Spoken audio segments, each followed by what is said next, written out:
When God is ready to give you a new level of experience with him, it comes with a test. Now, the bad news of a test is that it's a test. The good news of a test is that it's preparation for a higher level. And you can really know when God is ready to really move you to the next level, because it will be a final exam. In other words, it'll be a major test. Now, we get minor tests, little pop quizzes along the way. But then everybody gets hit with that whopper. That test that seems like it'll knock you over. It's a major exam, because God is ready to move you to a major level. So today we want to look at the test of faith. Abraham's final exam. The author of Hebrews tells us that it came when God asked Abraham to offer up Isaac, which took place in Genesis chapter 22. So what he talks about in Hebrews 11 actually took place in Genesis 22, this final exam. He is told to offer up Isaac, who was the promise. So here's when you know it's a major test, because you're getting ready to have a major promotion to a whole nother level. You know it's a major test when it calls for something significant in your life and at the very same time makes absolutely no sense at all. In Genesis chapter 22, where the story is unfolded for us in that chapter in detail, God tells Abraham these words. He says to Abraham in Genesis chapter 22, now it came about, verse 1, after these things that God tested Abraham and said to him, Abraham, and he said, here I am. And he said, take now your son, your only son, whom you love, Isaac, and go to the land of Moriah and offer him there as a burnt offering on the mountain of which I will tell you. That made no sense. How do you worship God when God is doing a number on you? How do you worship God when he has disappointed you? How do you worship God and go to the altar when you believe he has failed you? God, how do I go to church today? Listen, I don't feel like worshiping today. Not in light of what you're asking of me, demanding of me, instructing me, calling me to do. Because what you are asking is too deep. But it says Abraham got up. There's another thing you need to observe. It says, get up and go to the mountain, to the place I will show you. He had to obey without all the details. I will only give you more details when I see you moving. See, one of the reasons that we do not see more details from God is he can't get us to move from where we are. Faith is measured by movement. If there is no movement, there is no faith, no matter how faith-ish you feel. So it says Abraham got up. And now the plot thickens. When he gets up, I want you to keep this verse in mind, verse 4. I'm just going to read it right now. We're going to pick it up in a minute. Verse 4 says, on the third day, Abraham raised his eyes and saw the place from a distance. Let me read verse 4 again. Verse 4 says, on the third day, Abraham raised his eyes and saw the place from a distance. Somebody say third day. On the third day, Abraham raised his eyes and saw the place from a distance. He tells the young men, the servants who help carry the load, y'all stay here. I and the lad will go up and we will worship and return to you. Oh, wait a minute now. Abe, God just told you to go kill him. Abe tells the boys, I'm going up here to worship. You boys stay here, me and Isaac. We're going up here to worship. And when we finish our church service, me and the lad will come back. Oh, wait a minute now. God just told you to kill him. Y'all stay here. I'm going up here, take care of what God told me to do. And when I finish what God told me to do, me and the boy will see you afterwards. But God told you to kill him. So what you mean? We coming back to see you afterwards. See, when you're called to faith, you got to speak the truth in the midst of the contradiction of the circumstance. Hebrews 11 says the reason he said that was because he believed God was even able to raise the dead. That's what Hebrews 11 says. So if I obey you, God, and do what you told me to do, and at the same time believe your promise that you're going to work through Isaac to make a great nation, then I also have to believe, since you don't contradict yourself, that if I do what you tell me to do, you got some kind of miracle you're planning to bring me and this boy back here again. But what made him speak that? Where did this faith confidence come that God could raise the dead? Well, you recall, Sarah's womb was dead. And Abraham couldn't function no more at 100 years old. And God created a hookup. And the miracle baby of Isaac was born. He had seen what God could do in raising a womb.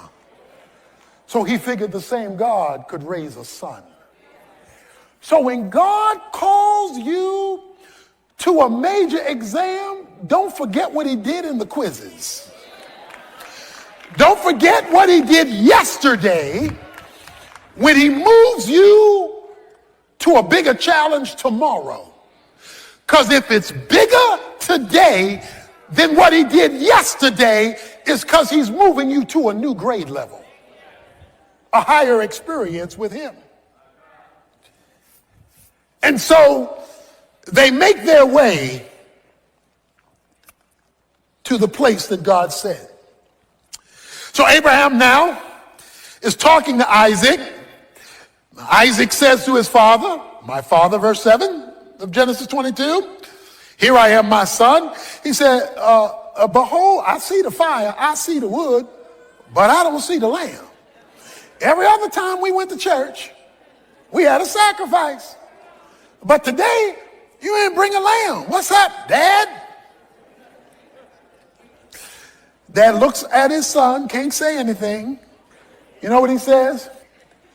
He says, son, God's got to fix this one. The Lord will provide himself, because I don't have an answer for you. I don't know how this is going to work out. And when God puts you in a final exam, you don't know how this is going to work out. God has got to do something here, because only God has an answer to this dilemma of faith that I'm in.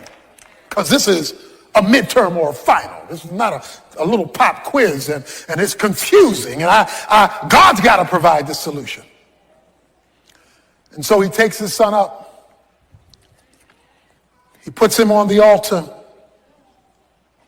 Verse 9, he built an altar, arranged the wood, bound his son Isaac, and laid him on the altar on top of the wood. Can you imagine what he's thinking, feeling? And Abraham stretched out his hand and took the knife to slay his son. Because guess what? That was what he was told to do. Verse 11, but the angel of the Lord called to him from heaven and said, that's Jesus in the Old Testament, the angel of the Lord, Abraham, Abraham. Whenever God calls your name twice. See, when he told him to obey, he only called his name once in verse 1, Abraham. But now in the middle of his crisis, he calls his name twice. That means there's something special coming down the pike. Abraham, Abraham, and he said, here I am. Do not, verse 12, stretch your hand out against the lad and do nothing to him, for now I know you fear me, since you have not withheld your son, your only son, from me. Now, I don't know about you, but you should be having a problem right now, and it ought to be a theological problem, because God says, now I know. Oh, wait a minute, you God. You're omniscient. Omniscient means all-knowing.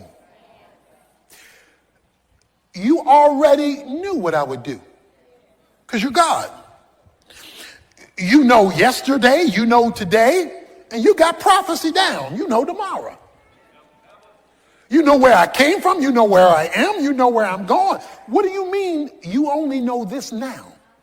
And you're an all-knowing God. Come on, with your knowledge base, I could have stayed in bed. We could have skipped all this because you already know. But that's not what God says. He says, now I know, as though I didn't know before. Because I know it, I'm knowing it now. And I only know it now because of what you just did.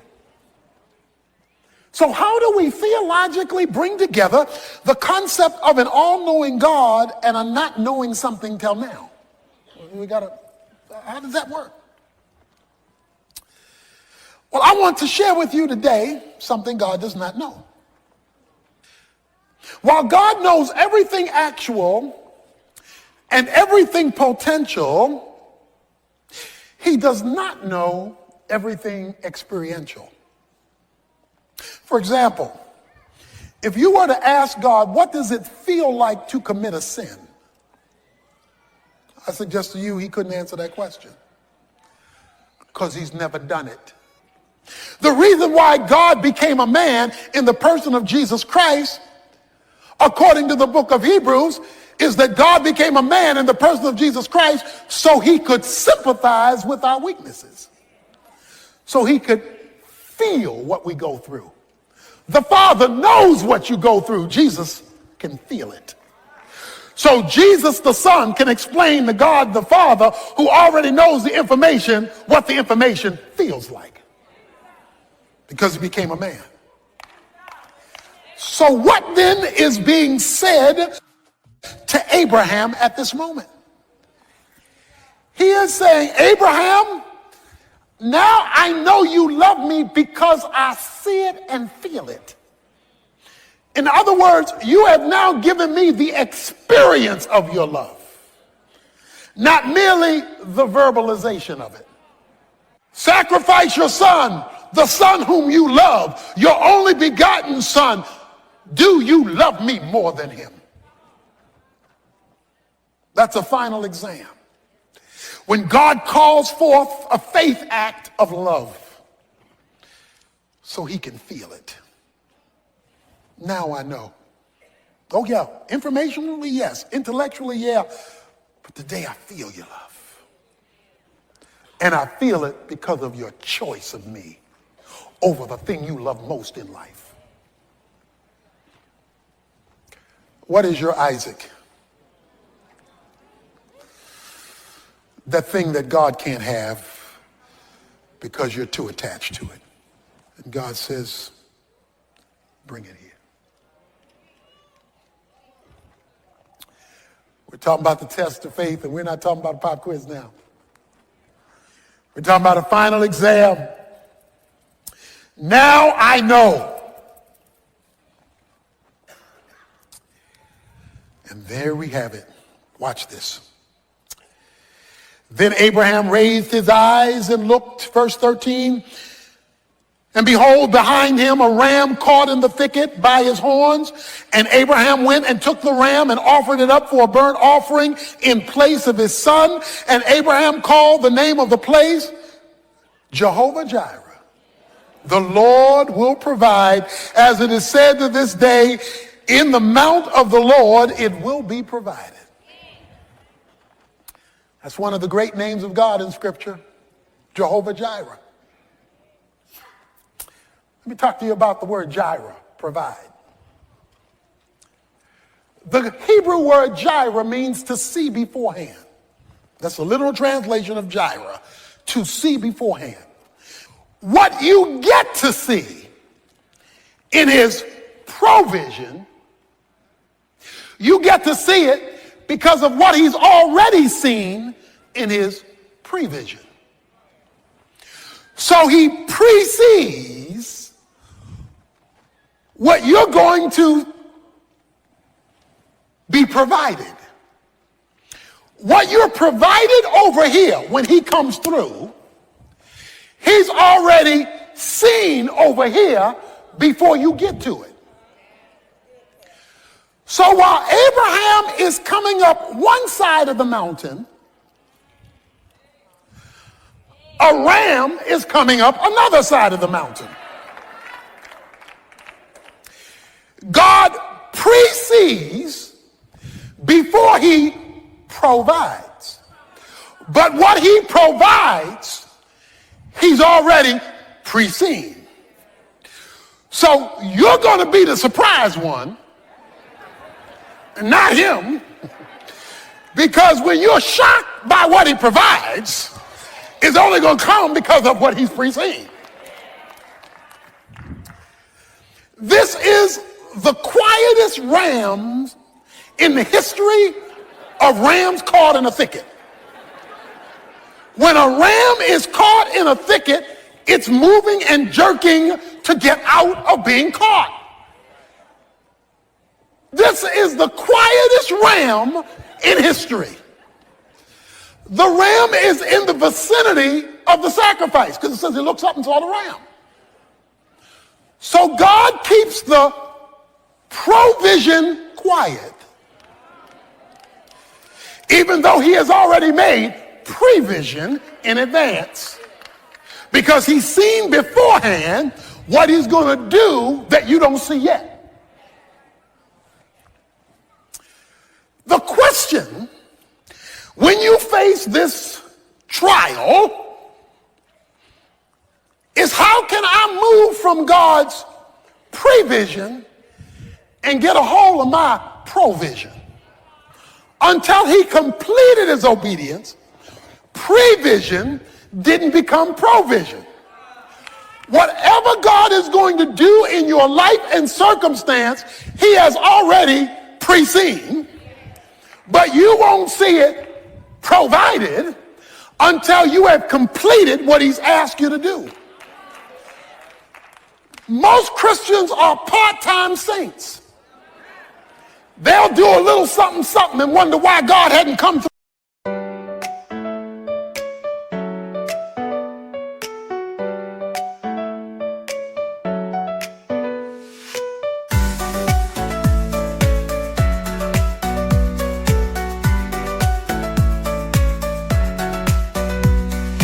Raindrops falling down my face, like tiny tears in a happy chase.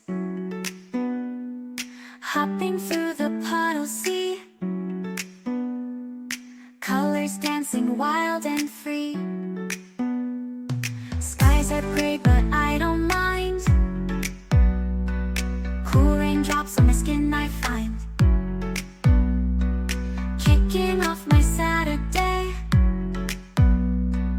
watch the clouds just drift away. Rainbow in the rain, what a sight. Colors shining oh so bright. Dancing in the streets so bright. Everything will be alright.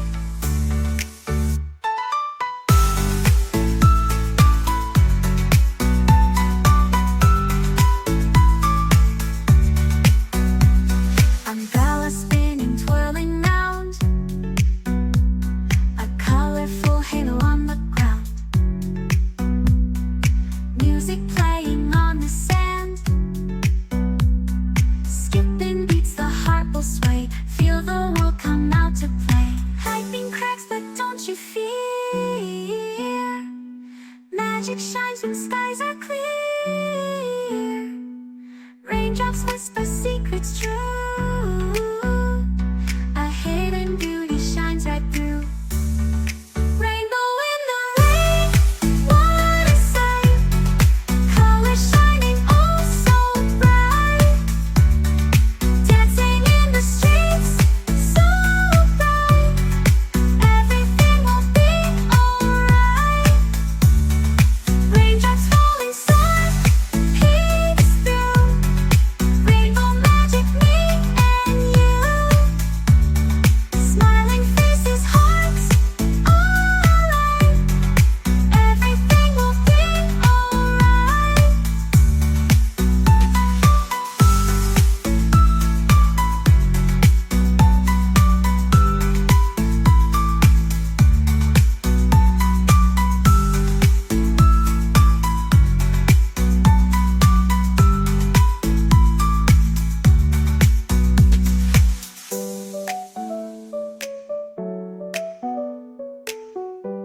Rainbow magic, me and you.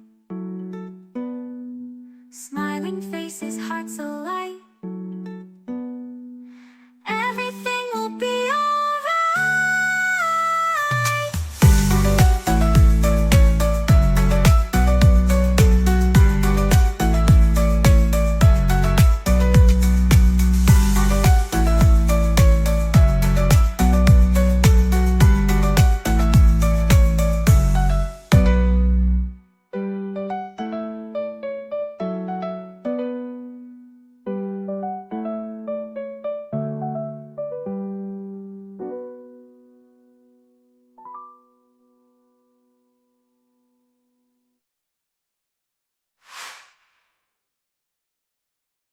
Through yet. But the question is, have you finished what he's asked you to do? So if you take 50 years to finish it, it may take 50 years for you to see his provision. If you delay obedience, you delay prevision becoming provision. And in James 2, when it talks about faith, it says, by faith, Abraham was justified by works when he offered up Isaac, and he was called a friend of God because he was willing to believe God against the backdrop of the ridiculous.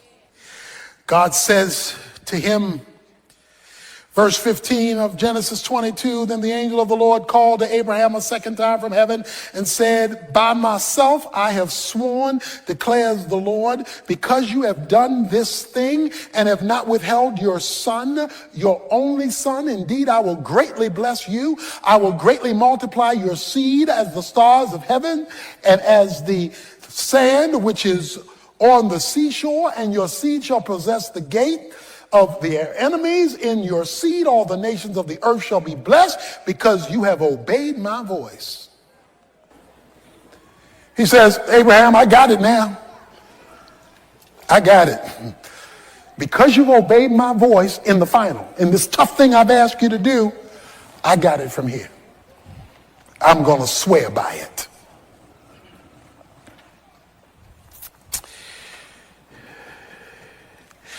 The good news here is that Abraham has had failures in his past. He's blown it a few times over these 25 plus years.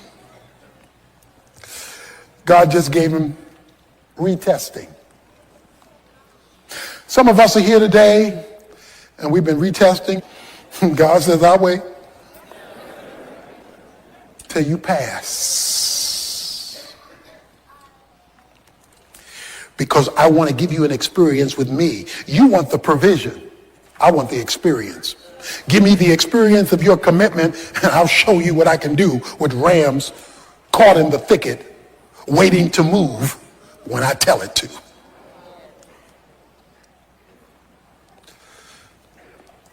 But that raises a question. On this journey of faith, you're struggling, you're walking by with your Isaac, you're holding Isaac's hand. You're holding that situation by the hand, and God is telling you to kill it even though you love it. And you're walking, how do you make it? How do I make it? Because I don't know when God's going to do it. I don't know how God's going to do it. I don't know how am I going to make it? Remember verse 4? It says on the third day, Abraham looked up and he saw the place. In St. John chapter 8, Jesus is talking to the Pharisees. And Jesus is telling them who he is. And Jesus is talking about the fact that he is the Son of God. And the Pharisees are looking at him like he's crazy and saying,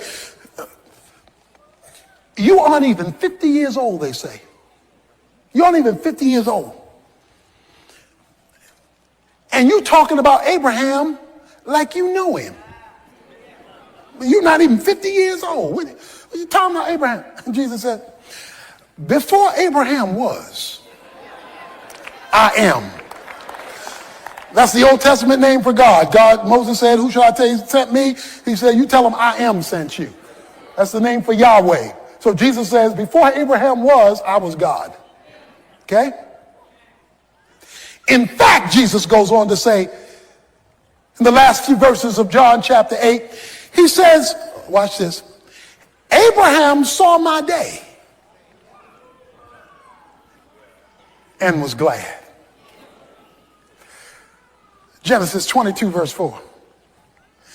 Abraham is on his way to Mount Moriah, and he looks in the distance and he sees something.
Jesus in the New Testament tells us what Abraham in the Old Testament saw. Jesus said, Abraham saw my day. What day did Abraham see? Let me tell you a little secret. Mount Moriah is located a few hundred yards from Mount Calvary. There are just a few hundred yards that separate Mount Moriah from the hill of Golgotha. Jesus said, Abraham saw my day, and he smiled. So Abraham is walking to kill his son, looks up and goes, yeah. He says, Abraham focused on me. And while he kept his eyes focused on me, that's why Hebrews chapter 12, verse 2 says, looking unto Jesus, the author and finisher of your faith. It says, while you're on your journey, in your final exam, keep your eyes on Jesus. Because if you'll focus on Jesus, he'll get you up the mountain of your exam until you pass the test. Don't look at people, they'll discourage you. Don't look at circumstances, they'll flip the script. He says, keep your eyes on Jesus as you obey God, because when you keep your eyes on Jesus, he will sustain your faith until you reach the finish line of your test.